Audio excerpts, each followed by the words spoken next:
The hum of the engines filled the air with a low, steady vibration, a sound both soothing and cold. The cabin lights dimmed to a soft gold, reflecting off the polished mahogany panels and the glimmering crystal glasses perched neatly on each tray. First class, the place where people who measured life in profits came to pretend they were above the rest of the world. Richard Blackstone leaned back in his seat, the leather creaking beneath his tailored suit. His gold Rolex caught the light each time he raised his hand, and he made sure people noticed. Power, after all, was meant to be seen. He glanced around the cabin with mild disgust, scanning the other passengers as if he were appraising art, expensive art, mostly uninspired, and then his gaze froze. 2 rows ahead sat a woman, a black woman, with a child curled against her shoulder. The boy couldn't have been older than 5. His tiny hands held a toy airplane, chipped at the wings but handled with care. The woman's hair was pulled into a neat bun, her blouse simple, her jeans faded. But it wasn't the clothes that irritated Richard. It was the quiet confidence that seemed to linger around her. She didn't look nervous or out of place, though he was certain she didn't belong here. He let out a sharp laugh, loud enough for half the cabin to hear. First class, and we've got a daycare center now. What's next? Juice boxes with our champagne? A ripple of amusement traveled through the cabin. A few passengers smiled politely, afraid not to. The flight attendant gave a tight-lipped grin, the kind people wear when their paycheck depends on it. Diana Thompson didn't look up. She brushed a curl from her son's forehead and whispered something in his ear. The boy giggled softly, a sound of pure innocence that somehow irritated Richard more than anything else. Unbelievable, he muttered, turning to his assistant across the aisle. And we pay for silence, space, and civility. And they turn this place into a nursery. Melissa smiled the way sycophants do, half pity, half loyalty. Maybe she won a contest, she said. Richard smirked. Or borrowed someone's miles. Either way, it ruins the atmosphere. Diana adjusted her seat, pretending not to hear. Her fingers rested lightly on the worn strap of her leather bag. It looked out of place among the designer luggage, yet it was handled with care, as if it carried something far more valuable than money. She exhaled quietly, her breath trembling for just a second before she steadied herself. Through the corner of her eye, she saw Richard's reflection in the cabin window, a silhouette of arrogance and entitlement. He was exactly the kind of man she had learned to recognize, the kind who measured worth by price tags, who laughed at pain that wasn't his own. But she wasn't here for his approval. She was here for justice. She reached for her phone, its screen dimmed to the faint glow of standby mode. One message blinked from a secure app. Operation Blue Falcon, confirmed. Her eyes flicked toward the cockpit, just for a heartbeat. Then she tucked the phone away, her expression unchanged. Richard caught the movement and smirked again. Texting the babysitter, I assume? Diana met his reflection this time, not directly, but enough for him to feel the quiet defiance in her gaze. Her voice, when she finally spoke, was calm and measured. Just making sure everything is in order. Richard chuckled. That's good. Some people need order in their lives. He thought he'd won, that his words had landed, but she only smiled faintly, the kind of smile that hides a storm. The child stirred, murmuring something in his sleep. She brushed his hair gently, humming under her breath. Outside the window, night stretched endlessly, a dark sea of clouds lit occasionally by the flicker of lightning in the distance. The hum of the engines grew deeper, steadier, as if the plane itself was holding its breath. Richard turned away, already bored, his laughter fading into idle conversation with Melissa about quarterly earnings and offshore investments. But the flight attendant who had checked Diana's ticket earlier kept glancing back at her, puzzled, even nervous. She had seen something in that leather bag, something official, something that didn't belong to an ordinary passenger. And as Diana closed her eyes, pretending to rest, her hand never left the strap. Beneath that soft leather lay the device that would change everything before this plane ever touched the ground. She could still hear Richard's laughter echoing faintly through the cabin. It was the sound of arrogance, loud, careless, blind. Keep laughing, she whispered softly, almost to herself. You'll stop soon enough. The engines roared quietly on, carrying them both through the night, one man wrapped in pride and one woman wrapped in purpose. Neither yet knew that by the time they landed, the world would know their names. The morning light filtered through the thin veil of clouds, spilling into the first-class cabin in streaks of gold and silver. Somewhere over the Atlantic, the sky had begun to awaken, and so had the passengers. The faint clinking of cups, the soft hiss of the espresso machine, the smell of roasted coffee beans, all blended into the fragile calm of midair luxury. Richard Blackstone sat like a king on his throne, scrolling through his tablet, the dull glow illuminating his face. Numbers, stocks, and contracts. His empire thrived before him. He sipped his drink slowly, savoring the taste of dominance. Everything about him was curated. The cufflinks engraved with his initials, the silk tie folded with precision, the gold pen that gleamed from his jacket pocket. To him, power wasn't just something you held, it was something you wore. 2 seats ahead, Diana Thompson sat quietly with Malik still dozing on her lap. She had asked the flight attendant for a cup of warm milk earlier, her voice polite, her tone soft. She looked like any mother, exhausted, patient, gentle. But behind that calm exterior, her mind was sharp, alert. Every movement in that cabin was catalogued, every word from Richard carefully memorized. When the child stirred, she whispered to him, "Go back to sleep, baby, we're almost there." Her accent carried traces of South Africa, but there was also something international about it, softened by years of travel, of living in many places but belonging to none. Richard glanced over again, irritation flickering across his face. "Unbelievable," he said, not even bothering to lower his voice. "First class used to mean something. Now it's a playground." The flight attendant, a young woman with weary eyes, forced a smile. "Is everything all right, Mr. Blackstone?" He gestured toward Diana. "I just don't think people who can't afford a proper nanny should be sitting up here. This isn't economy class. There are standards." Diana didn't react, but her hand brushed the small pendant at her neck, a habit when she needed to center herself. The pendant was simple, a thin silver coin engraved with the initials JM. She took a slow breath, whispering something only she could hear. "For you, Joseph." Richard leaned closer to his assistant, his voice dripping with condescension. "You know, Melissa, this is what happens when airlines start offering discounts. You get all sorts of people in places they don't belong." Melissa gave a small, nervous laugh. "She seems harmless, though." "Harmless?" Richard chuckled darkly. "You'd be surprised. They always are, until they start demanding equal treatment or some nonsense about justice." Diana's fingers tightened slightly on her bag. For a fleeting second, her composure cracked. Then she exhaled, calm again. She knew his type. Men like Richard Blackstone had taken everything from people like her, land, lives, legacies. But this time, she wasn't powerless. She turned slightly, catching his eye. Her voice was gentle, but it carried a quiet authority. "My son and I are very comfortable here. Thank you." Richard's eyebrows rose, amused. "Of course you are. Who wouldn't be? Especially when someone else pays the bill." The tension in the cabin thickened. The man across the aisle pretended to read his newspaper. The attendant pretended to adjust the curtain. But everyone could feel it, the sharp, invisible line that had been drawn between wealth and worth. Diana reached into her bag and pulled out a small storybook, its cover frayed from use. She began reading softly to Malik, her voice soothing, melodic. The child's breathing steadied again, falling back into sleep. Richard rolled his eyes. "Some people really don't know their place." The words hung in the air like smoke. Diana closed the book, looked straight at him, and for the first time her tone carried weight. "Places change, Mr. Blackstone, sometimes faster than you think." Her gaze held his just long enough for discomfort to flicker in his eyes. Then she turned away, as if the conversation were already over. But the moment lingered. Richard shifted in his seat, unsettled without knowing why. Something about her tone, too steady, too deliberate, felt out of place. He reached for his drink, pretending not to care, but the thought stuck with him. What if she wasn't just some poor mother who lucked into a ticket? He tried to shake it off, returning his focus to the tablet. But a small red alert blinked on the corner of his screen. SEC urgent notice, pending inquiry. His stomach tightened. He quickly swiped it away, hiding it beneath spreadsheets, pretending it wasn't there. Behind him, Diana's phone buzzed once, silently. She glanced at the screen. Transmission stable, recording in progress. She closed her eyes, steadying her breath, the storm she'd been waiting. Years for had finally begun. And as the engines carried them higher, somewhere between heaven and truth, the distance between arrogance and downfall began to shrink, one cruel word at a time. The cabin lights dimmed again as the flight attendants prepared for the long stretch over the Atlantic.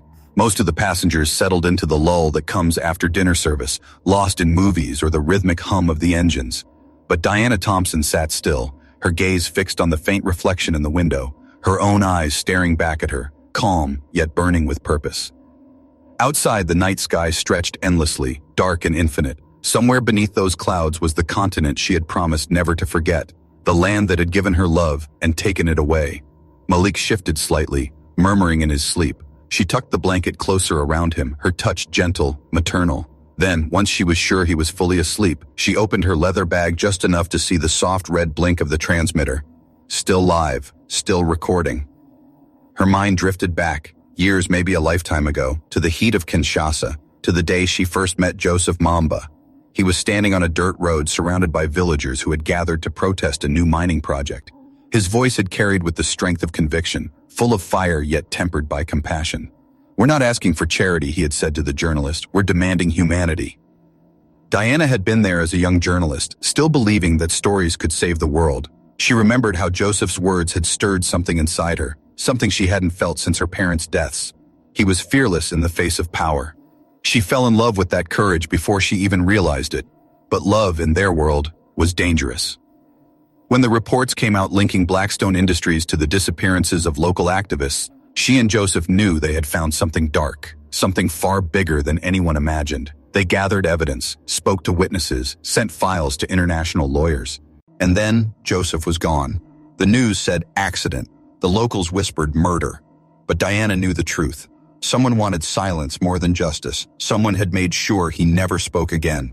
She had run that night carrying only a few documents and the small child Joseph had sworn to protect.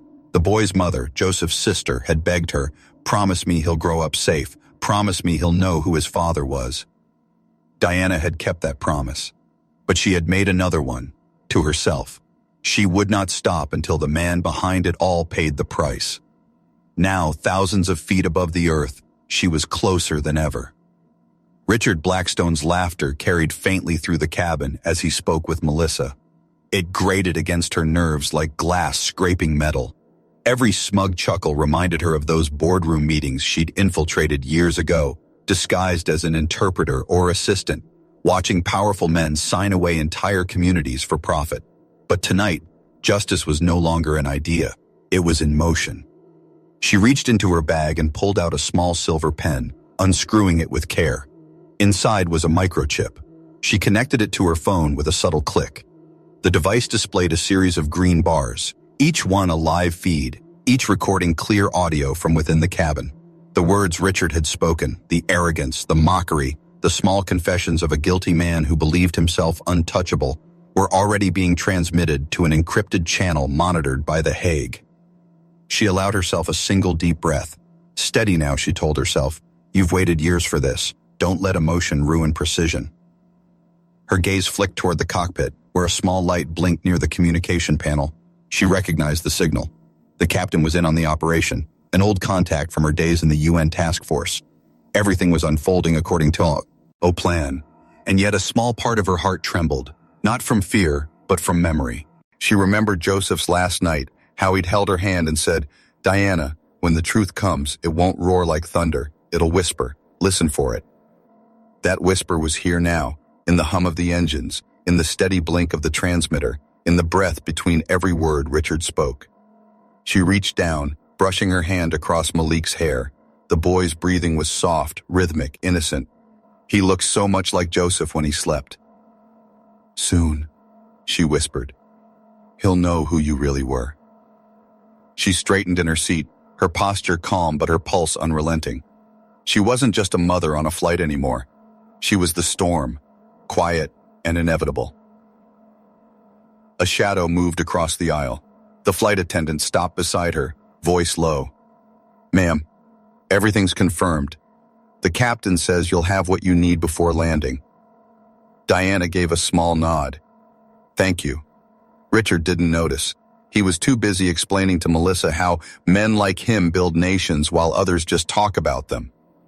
Diana turned her head slightly, studying him, the man who had destroyed lives, who had laughed at suffering, who had thought himself untouchable. Her silence wrapped around him like a mirror he didn't know he was trapped inside. The engines roared softly as the plane cut through the night.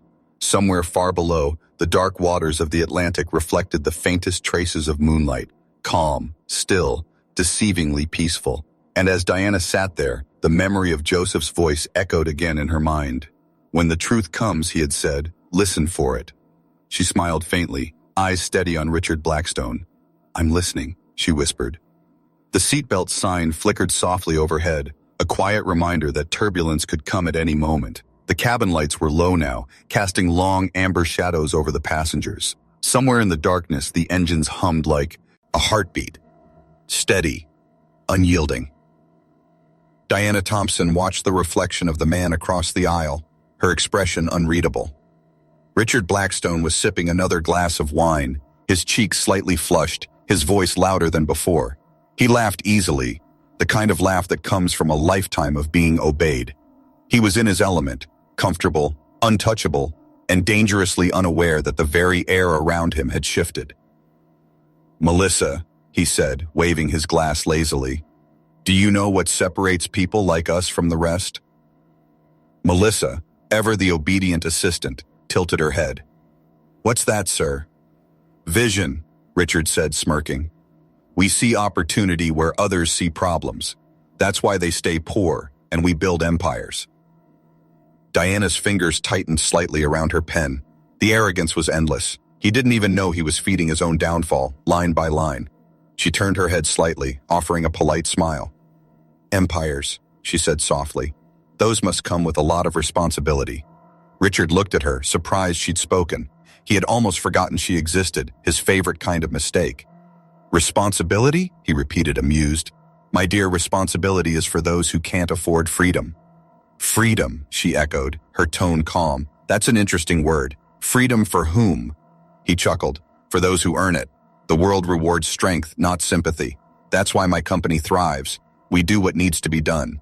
"Even when it hurts people?" she asked quietly. Richard leaned back in his seat, swirling his wine. "You can't make an omelet without breaking a few eggs. People get emotional about business, but in the end, profits feed nations. If a few villages have to move or a few trees fall, that's the price of progress." Diana studied him carefully, the corners of her mouth barely moving. "And what about the people who die in the process?" He shrugged, unbothered. "Collateral damage. Always has been, always will be." His voice carried through the cabin. A few passengers shifted uneasily, but no one said a word. Power silences rooms. That's what Richard was used to. But tonight, that silence was recording every word he spoke. Diana's phone, hidden beside her leg, blinked softly. Each confession captured, encrypted, transmitted in real time. "May I ask," she continued, her tone almost curious, "what kind of business you run?" Richard smiled, pleased to have an audience. "Mining. Blackstone Industries. We handle extraction projects in Africa. Metals, resources. We build economies, though the locals don't always appreciate it." He took another sip of wine, his arrogance loosening with each swallow. "You'd be shocked at how ungrateful they can be. Some even tried to revolt against us once. Activists, journalists, whatever they called themselves, caused chaos for months." Diana's eyes didn't move, but something inside her shifted, a quiet flame that burned cold. "What happened to them?" she asked. He chuckled, lowering his voice. "Let's just say, things were handled. The less said, the better." There it was, the line she had waited years to hear. The ghost of Joseph Mamba lingered in those words, heavy and undeniable. Her throat tightened, but she didn't flinch. Not yet. "You sound proud," she said softly, "even of the things that can't be said." "Pride is for survivors," he replied, smirking. "You learn that when you've seen how the world works. Weakness gets you killed, or worse, forgotten." He leaned closer. "That's why I don't lose sleep over those people. They chose their fate.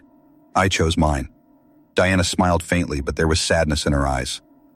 "Maybe fate is listening," she said. Richard laughed. "If it is, I'll buy it off."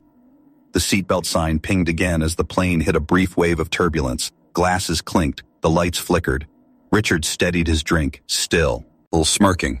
From the cockpit, a calm voice spoke over the intercom. "Ladies and gentlemen, this is your captain speaking. We've been instructed to maintain altitude due to restricted airspace ahead.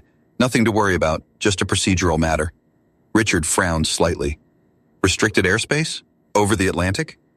Diana tilted her head, hiding a small smile. "Procedures can change suddenly. Sometimes it's out of our hands." Her phone buzzed once. A single message appeared. "Transmission confirmed. Command preparing for directive." She locked the screen and looked out the window, her reflection barely visible in the dark glass. Richard leaned back again, trying to shake off the unease. "You know," he said, his tone lighter now, You ask a lot of questions for someone flying with a child. What are you, a journalist? Diana met his gaze. Something like that, she said. He chuckled. Well, be careful what you write. People have disappeared for less. She held his stare, her voice low but unwavering. Yes, she said. I know. A silence fell between them, thick, heavy, electric. For the first time, Richard couldn't read her. There was something unsettling in her calmness, something that didn't fit the picture of the poor mother he thought she was. The engines droned on, steady as truth. Inside her bag, the transmitter blinked again. One more confession sealed, one more step closer to justice. And as the captain's voice echoed faintly overhead, Diana allowed herself a single thought, sharp and clear. The storm has begun. Dawn bled slowly across the horizon, painting the clouds in strokes of crimson and gold. The plane cut through them like a silver blade, gliding over an ocean that seemed endless, silent, watching. Most of the passengers still slept, wrapped in the illusion of peace. But in seat 2A, peace was already dead. Richard Blackstone stirred, half drunk and half proud. His arrogance still hung in the air like the faint scent of his cologne, strong, heavy, and unwelcome. He was speaking again, his voice lower now, confiding in Melissa as though the entire world were still his to own. You don't understand, he was saying. The investigation won't touch me. We've paid every hand that needed paying. Governments, courts, even the media. Everyone has a price, Melissa. Everyone. Melissa smiled weakly, but there was a tremor in her hands as she lifted her glass. She'd received a message earlier, a private one from headquarters, warning that the company was under federal scrutiny. She hadn't told him. She didn't dare. Diana sat perfectly still. Her son was awake now, quiet and curious, his small eyes studying the world around him as if sensing the tension that adults tried so hard to hide. "Mommy?" he whispered. "Are we almost there?" "Soon," she said softly, kissing the top of his head. "Just a little longer, sweetheart." She looked out the window where the first sunlight had begun to chase away the night. Her reflection shimmered faintly in the glass, two faces layered together, the quiet mother and the investigator beneath, both waiting, both ready. And then, the cabin lights flickered once, a soft chime echoed, the intercom clicked alive.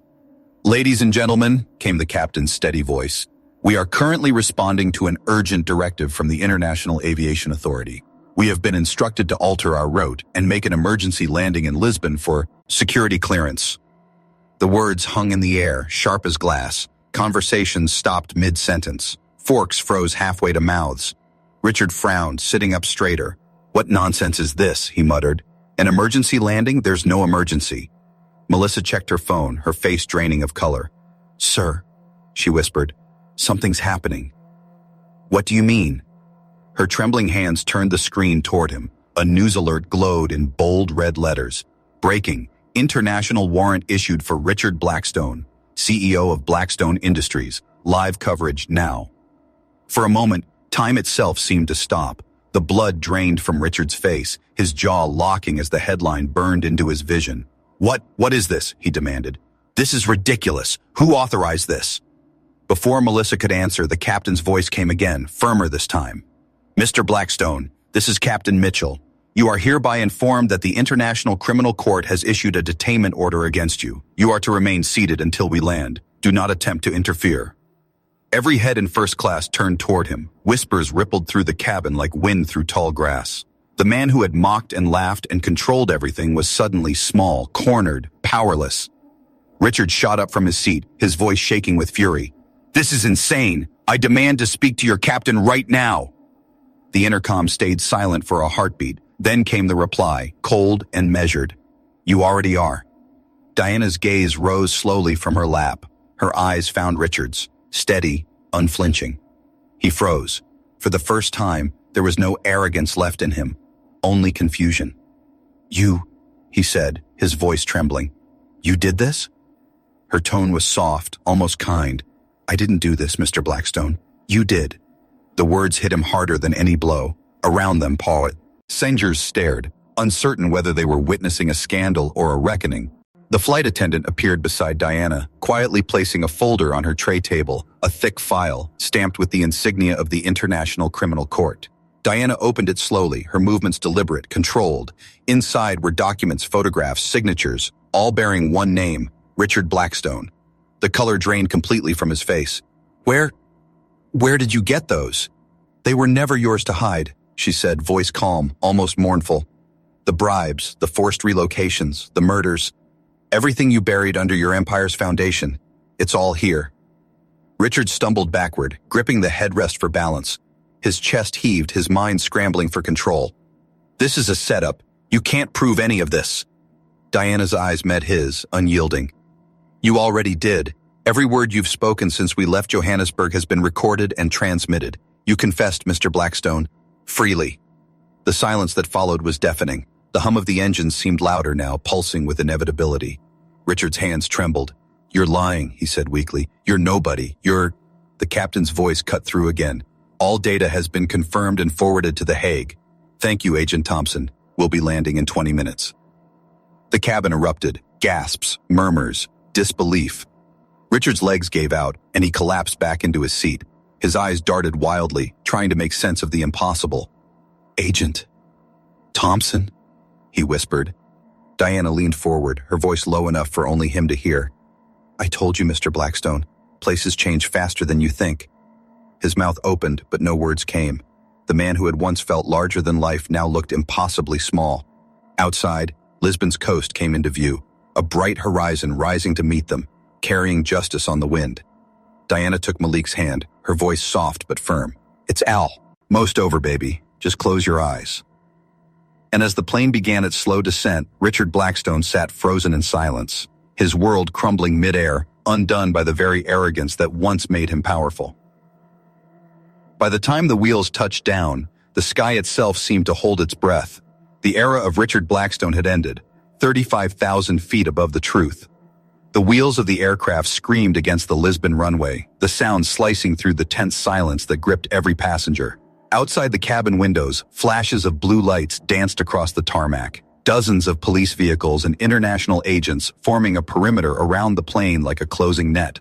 The world outside was wide awake, waiting. Inside, no one spoke. The weight of what had just unfolded pressed down on everyone like the cabin pressure itself. Even the engines seemed to idle with restraint, their roar replaced by the low hum of realization. Richard Blackstone sat motionless, his knuckles white as he gripped the armrests. His once perfect hair was disheveled, his golden watch catching the sunlight as his trembling hand brushed his face. Just hours ago, he'd been laughing at a mother he thought beneath him. Now, he was a man stripped of everything: status, pride, certainty. Ladies and gentlemen, the captain's voice came through the speakers again, calm but edged with authority. For security reasons, we ask all passengers to remain seated until instructed otherwise. We appreciate your cooperation. The door to the cockpit opened, and out stepped Captain Tom Mitchell, tall, composed, with the steady gaze of a man who'd seen too much and learned to carry it quietly. His pilot's uniform was pristine, but there was something new about his stance, an unspoken gravity that drew every eye to him. He walked straight to Diana. The passengers followed his every step, their whispers dying mid-breath. Agent Thompson, he said softly, but clearly enough for Richard to hear. The transmission was successful. The Hague confirms full receipt of your evidence and Mr. Blackstone's confession. The warrant has been verified by the Portuguese authorities. He's officially in custody. Diana's shoulders lifted slightly as though releasing years of tension. Thank you, Captain, she said, her voice steady. Then, for the first time, she looked at Richard, not with anger, but with something far more devastating, calm pity. Mr. Blackstone, she began quietly, for years, your company's operations have left nothing but grief behind. You bribed officials, destroyed entire villages, and silenced anyone who stood in your way. You called it progress. You called it business. Her voice didn't rise. It didn't need to. Every word carried the quiet authority of truth. Richard tried to speak, his voice raw. You don't understand what it takes to run an empire. You think it's easy? You think it's black and white? Diana met his gaze evenly. No, I think it's red, stained with the blood of people like Joseph Mamba. His breath caught. The name hit him like a blow. He looked at her, confusion twisting into disbelief. How do you know that name? He demanded. She reached into her leather bag, the same one he had mocked, and pulled out a small photograph. It was old, creased, but unmistakable. A young African man with a bright smile, standing beside Diana years ago during a humanitarian mission. I knew him because he trusted me, she said softly, because he believed someone somewhere would make the world listen. Richard's voice cracked.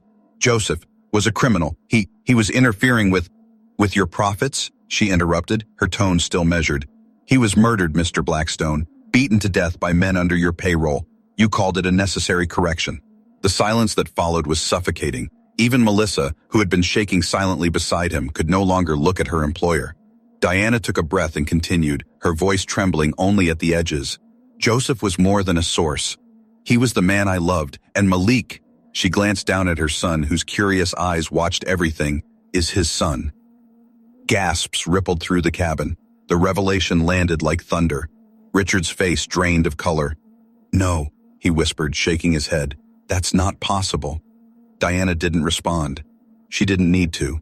The truth was already written in the lines of her face, in the quiet strength she had carried all along. Outside, a knock sounded at the cabin door. 2 officers in dark uniforms entered. 1 Portuguese, 1 bearing the insignia of Interpol. Behind them stood an agent from The Hague, her badge gleaming. Mr. Richard Blackstone, the agent announced, voice crisp and unyielding. You are under arrest for 23 counts of first-degree murder, crimes against humanity, and transnational corruption. You have the right to remain silent. Anything you say can and will be used against you in a court of law. Richard stared blankly as the handcuffs clicked around his wrists. The golden watch, his symbol of power, clanked against the metal, dulled beneath the weight of justice. Wait, he muttered, panic rising in his voice. You can't. I have influence. I have. Diana interrupted softly. You had, Mr. Blackstone. You had influence. You had power, but you never had integrity, and that's why this was inevitable. The officers pulled him to his feet. As they led him down the aisle, passengers who had once snickered at Diana now stared at her in awe. The quiet woman they had dismissed had turned out to be something else entirely, a force wrapped in grace, carrying justice like a torch. Richard passed Malik, who looked up at him with innocent eyes. Are you the bad man Mommy was talking about? The boy asked softly. Richard faltered, his voice caught in his throat. But before he could answer, the officers guided him toward the exit. The cabin doors opened, and the blinding flash of cameras poured in. The world was waiting to see the fall of a man who had thought himself untouchable. Diana watched him go, her heart heavy but resolute. She knew this wasn't victory, it was accountability, and accountability always came with its own kind of pain. As the door closed behind him, the captain's voice returned. Ladies and gentlemen, we thank you for your patience. We'll be continuing to Miami shortly. Diana reached for Malik's hand, squeezing it gently. Is it over now, Mommy? He asked.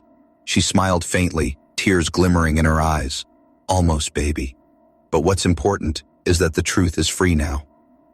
Outside, Richard Blackstone was led into the flashing lights, his golden watch gleaming one last time before being swallowed by the crowd.